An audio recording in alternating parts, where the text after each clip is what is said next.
Okay, in this lesson we're going to talk about the difference between strength and speed in a street fight.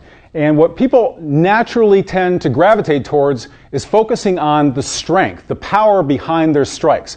That's why the number one strike that's often thrown in a regular street fight is the haymaker, because it gives you the furthest reach, it gives you the most power, the most strength, because you're hauling it back from way back here. So people often tend to use that as their first strike, just instinctually. You go for the power. You want to do it all in one strike.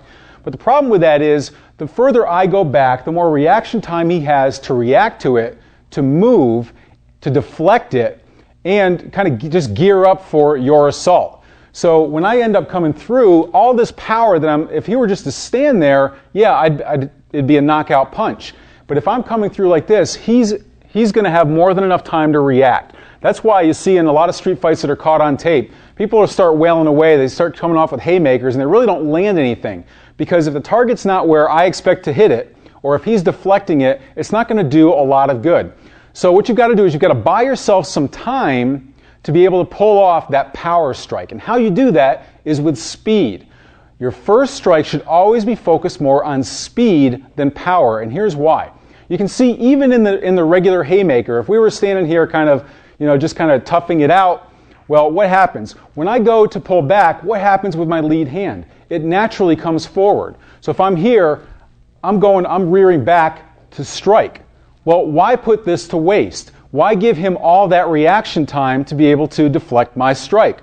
So what you're going to do is you always focus on speed first, not power, not strength. So from here, if it's a face-to-face encounter, you can very easily just put your hand right up into his face. That takes no time. He has no reaction time whatsoever to be able to do that. I can just boom, boom, boom. He has no reaction time. It comes way in underneath his peripheral vision. He won't catch it in time, and I will take out his sight just by putting my hand in his face. Okay, so from here, toughing it out, can't de-escalate it. You try diffusing it. Hey man, don't want anything to do with it. He says, nope, not going to have any of that. Boom. Now while I've got my front hand going, what's happening with my back hand? My back hand is coming back for that power strike. First one takes him off balance, puts him on the defensive. Second one comes through with the power.